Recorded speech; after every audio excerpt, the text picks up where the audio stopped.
Sir actually ये religion होना ही नहीं चाहिए मेरे ख्याल से। तो या तो बहुत सारा वॉर होता है, आपने बोला ब्रदरहुड होता है, तो एक्चुअली ये रिलीजन नहीं रहेगा तो ये ब्रदरहुड डेफिनेटली रहेगा, ह्यूमैनिटी रहेगा, नहीं तो वॉर भी नहीं रहेगा। तो रिलीजन होना ही नहीं चाहिए कॉन्सेप्ट। रिलीजन क्यों होता है, क्या आप हेल्प करेंगे उसके लिए? भाई साहब का सवाल है कि रिलीजन होना ही नहीं चाहिए, ये मजहब होना ही नहीं चाहिए। ये मजहब की वजह से वॉर होता है, झगड़ा होता है। आप कहते भाईचारा बढ़ता है, वॉर होता है। सिर्फ ह्यूमैनिटी होना चाहिए। भाई साहब नाम के माइक बैक्सन जॉर्ज। कौन से माइक्रोफोन पे हाथ ऊपर करेंगे? जॉर्ज बोलिए सर। पीछे वाले माइक्रोफोन। जॉर्ज भाई साहब से पूछूंगा, ये कहते कि मजहब होने की वजह से लड़ाई हो रही। भाई साहब क्या मैं आपसे लड़ रहा हूँ? भाई साहब नहीं क्या मैं आपसे झगड़ रहा हूँ? नहीं सर। हाँ क्या नहीं? नहीं सर। आप समझते मैं मजहबी हूँ? हाँ सर।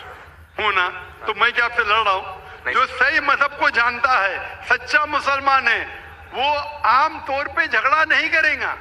क्योंकि कुरान मजीद की आयत है, सूरह माइदा की सूरा नंबर 5 आयत नंबर 32 में लिखा है कि अगर कोई भी मुसलमान, चाहे मुस्लिम हो या गैर मुस्लिम हो, अगर किसी का कत्ल करता है, चाहे मुस्लिम या गैर मुस्लिम का, बिना कोई वजह के, कत्ल के बदले कत्ल, या अगर उसने इस जमीन पे if he has caused corruption in the land, इन दो वजह के अलावा अगर कोई इंसान दूसरे इंसान का कत्ल करता है, गोया कि ऐसे है कि सारे इंसानियत का कत्ल कर रहा है।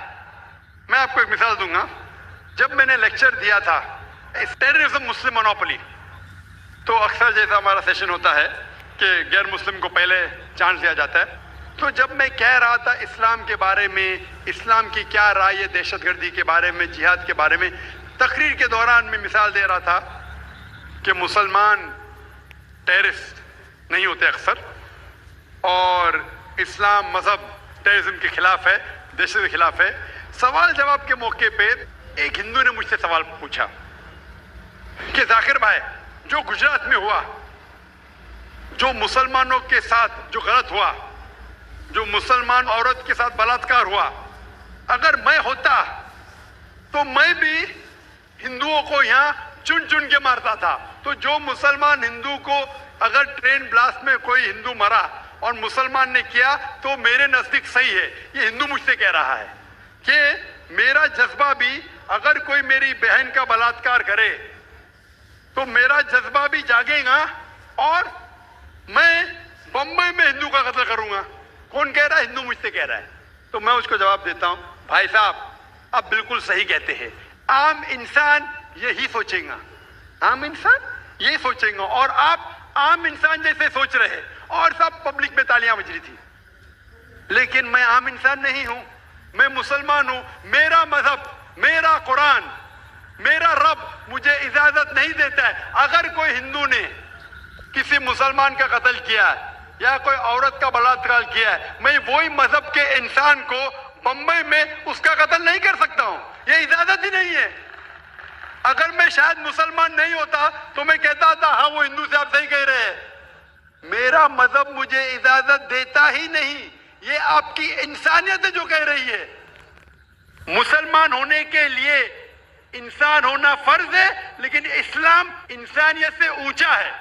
क्योंकि मैं मुस्लिम हूं, कितना भी जज्बा मुझ में होगा, लेकिन मैं मेरे रब, मेरे खालिक, मेरे अल्लाह सुब्हानहू व तआला के हुक्म के खिलाफ नहीं जा सकता।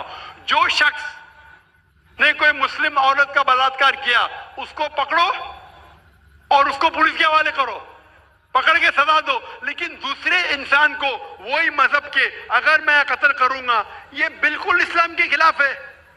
आप सोचिए, हिंदू के रिश्तेदार सोचने लगेंगे ना, ये कैसा मुसलमान, कैसा इस्लाम मजहब है। मैं, मेरे भाई ने क्या गलती किया था कि उसका कत्ल हुआ? मजहब नहीं सिखाता आपस में बैर रखना। हिंदी है, वतन है, हिंदुस्तान हमारा।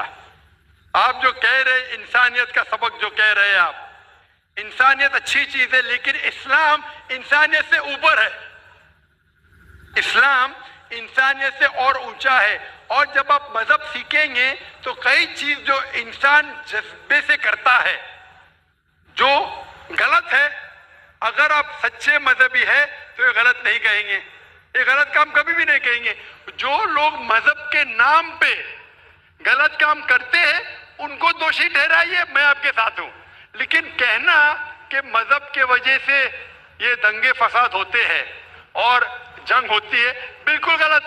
मैं पूछना चाहता हूं, आप हिस्ट्री में पढ़िए, हिस्ट्री में पढ़िए अशोका ने जब लाखों लोग का कत्ल किया, कौन से मजहब का था वो? कौन से मजहब का था? उसका मजहब ही नहीं था। जितने लोग अक्सर कत्ल करते वो नाम के लिए होंगे, क्रिश्चियन या बुद्धिस्ट या कोई मुस्लिम होगा, लेकिन वो मजहब को फॉलो ही नहीं करते। आप तारीख में देखिए, आप तारीख अगर देखेंगे, मैं पूछना चाहता हूं कि जितने कत्ल आज हो रहे हैं, जितने कत्ल आप देखते हैं कि ये कत्ल क्यों हो रहे? अमेरिका अफगानिस्तान पे हमला क्यों किया? क्यों किया? मजहब के लिए। क्यों किया? दुनिया जानती है, ओपन सीक्रेट, तेल के लिए। इराक में घुसी क्यों? मजहब के लिए। करोड़ों का कत्ल किया, क्यों किया? मजहब के लिए। मजहब के नाम पे मुसलमानों को बदनाम किया जा रहा है। ये मजहब ही है। अगर सच्चा मजहब है, सही मजहब है, तो कभी भी नहीं सिखाता कि इंसानों में झगड़ा करना। अगर वो कुछ गलत काम कर रहा है, अगर गलत काम कर रहा है, जो शख्स गलती कर रहा है उसे पकड़ो, उसको सजा दो, मैं बिल्कुल उनके साथ हूं। लेकिन आम इंसानों में झगड़ा करना, फसाद पैदा करना इस्लाम कभी भी नहीं सिखाता। ये इस्लामी मजहब है। इसीलिए इस कॉन्फ्रेंस का उन्वान है Islam the solution to humanity, इस्लाम इंसानियत का हल। तो जो भी मुश्किलात इंसानियत में हैं आज की तारीख में, इसका हल सिर्फ इस्लाम में ही मिलेगा।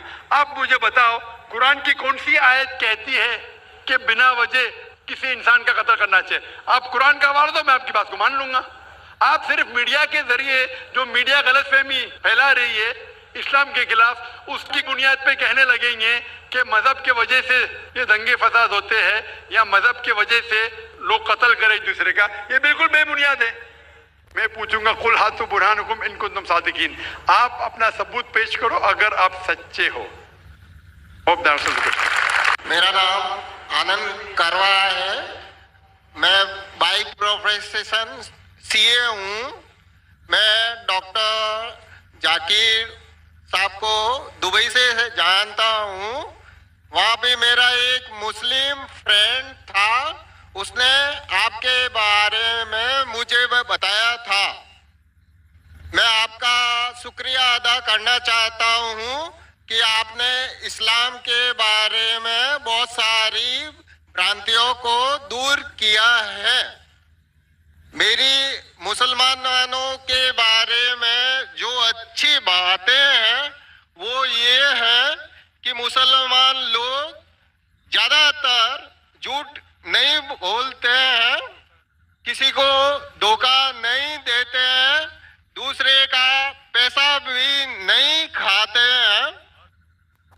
लेकिन मुझे एक बात मुसलमानों से कहनी है कि वो लोग गाय का मांस क्यों खाते हैं? आनंद भाई ने सवाल किया। वो कहते हैं कि वो मुझे दुबई से जानते हैं माशाल्लाह, और कई सालों से मेरे तकरीर सुन रहे, और वो कहते हैं कि उनके तजुर्बे के हिसाब से वो समझते हैं कि मुसलमान अच्छे लोग हैं, सच बोलते हैं, झूठ नहीं बोलते, किसी का पैसा नहीं खाते। लेकिन एक उनको मुसलमानों के बारे में एक चीज़ जो खटकती है कि मुसलमान गाय का गोश्त क्यों खाते, वो उनका सवाल है। मैं पहले बोलना चाहता हूँ भाई साहब आनंद जी कि एक मुसलमान अच्छा मुसलमान रह सकता है 100% शाकाहारी होने के बाद भी। A Muslim can be a good Muslim even by being a pure vegetarian. शुद्ध शाकाहारी होने के बाद भी एक मुसलमान 100% अच्छा मुसलमान रह सकता है। लेकिन क्योंकि अल्लाह सुब्हानहू व तआला हमारा रब, हमारा खालिक, कुरान मजीद में अल्लाह ताला फरमाते हैं, सूरह माइदा में सूरह नंबर 5 आयत नंबर 1 में अल्लाह ताला फरमाते कि आप उन 4 पायों जानवरों का गोश्त खा सकते हैं जिनकी हमने इजाजत दी है। अल्लाह ताला फरमाते सूरह नहल में सूरह नंबर 16 आयत नंबर 5 में कि आप कैटल का गोश्त खा सकते हैं।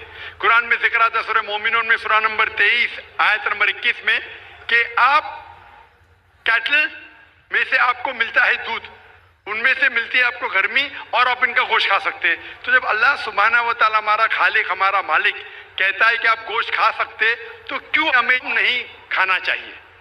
मैं आपको कोशिश करूंगा बताने के लिए कि आज की साइंस ये कहती है कि हमारे जिस्म में हमको प्रोटीन की जरूरत है, कम से कम 23 अमीनो एसिड की जरूरत है।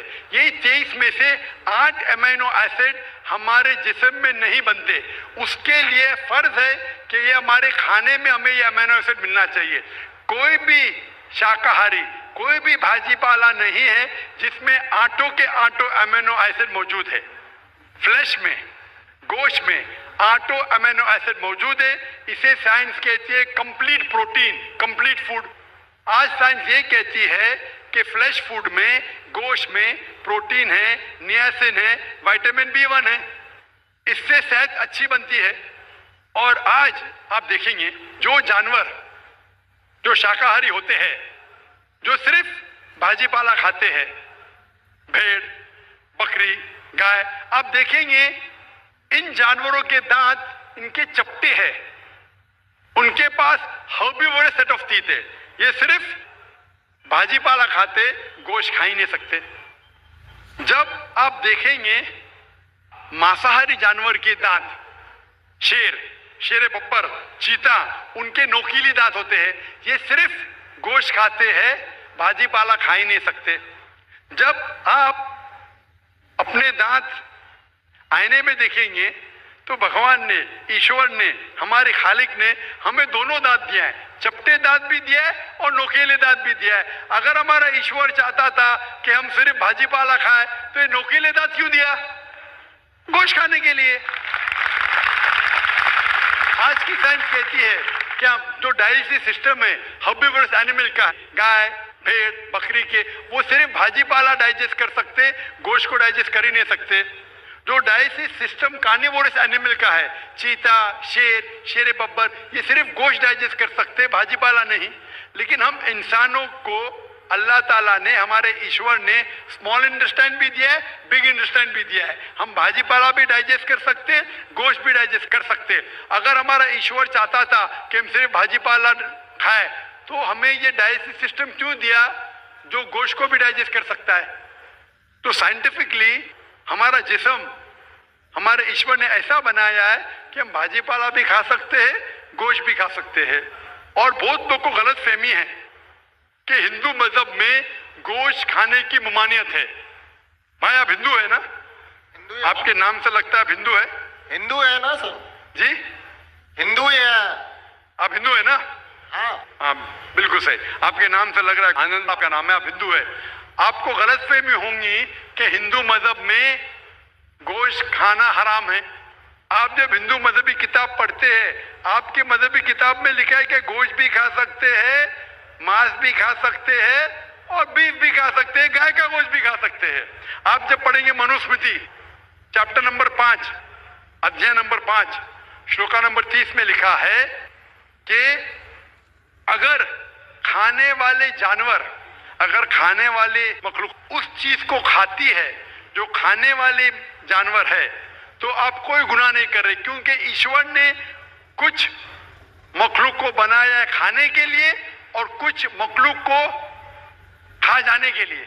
सम to eat and some to be eaten. तो अगर आप खाने वाले जानवर खाते हैं तो गुनाह नहीं कर रहे।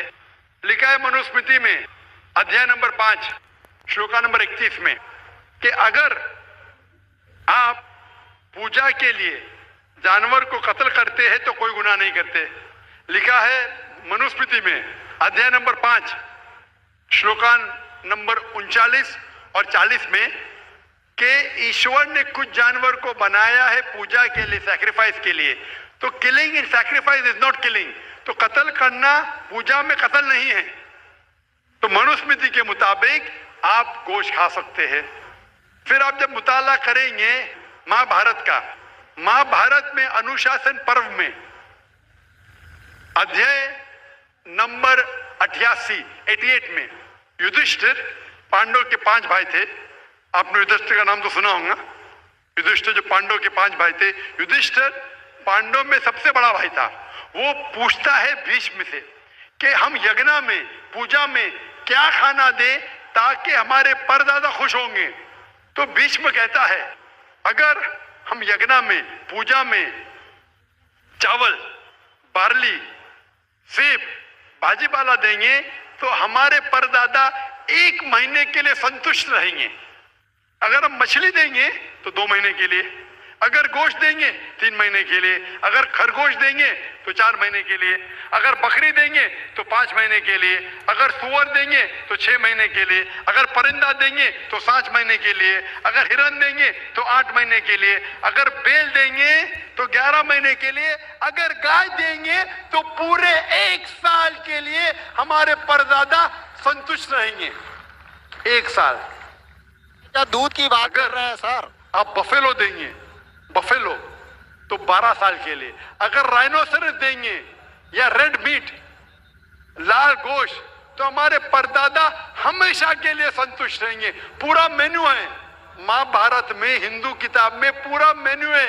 क्या चाहते हैं? भाजीपाला, मछली, गोश्त, खरगोश, हिरन, बीफ, बड़े का छोटे का सब है। आप अगर वेद पढ़ेंगे, वेद में भी लिखा है कि संत और साधु गोश्त खाते थे, गाय का गोश्त भी खाते थे। फिर आप क्यों कहते हैं कि गोश्त खाना हराम है? क्योंकि बहुत से हिंदू लोग बाकी मज़ाहिब से प्रसन्न हुए। मजहब से प्रसन्न होने के बाद कुछ मजहब मानते अहिंसा में, और वो समझते हैं कि जानवर को कत्ल करना गुनाह है। क्यों? क्योंकि जानवर में जान है, भाजीपाला में जान नहीं है, पेड़ पौधों में जान नहीं, इसलिए भाजीपाला खाना गलत नहीं है लेकिन जानवर खाना गलत है।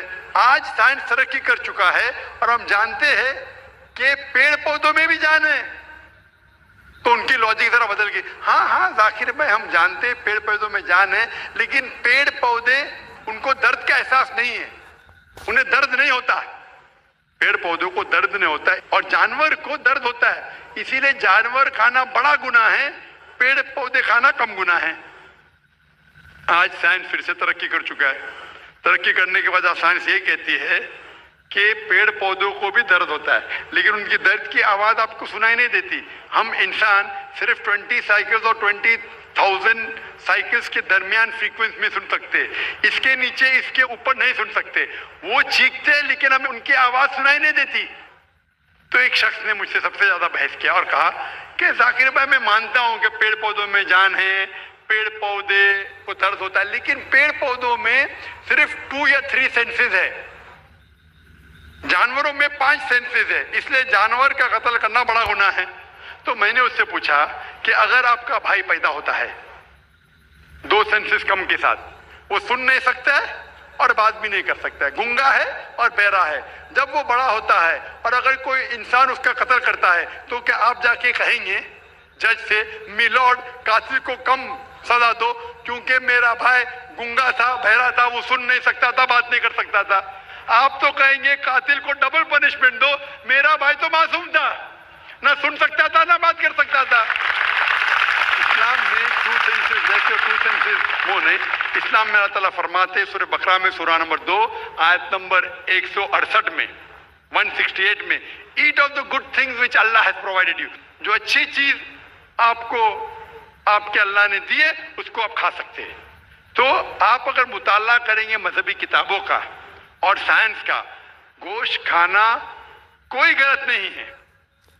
और मुझे खुसूसन कोई गिला शिकवा नहीं अगर गैर मुस्लिम, अगर हिंदू गोश्त नहीं खाते, मुझे कोई गिला शिकवा नहीं, क्योंकि अगर सब हिंदुस्तानी गोश्त खाने लगेंगे तो हिंदुस्तान में गोश्त का भाव बढ़ जाएगा।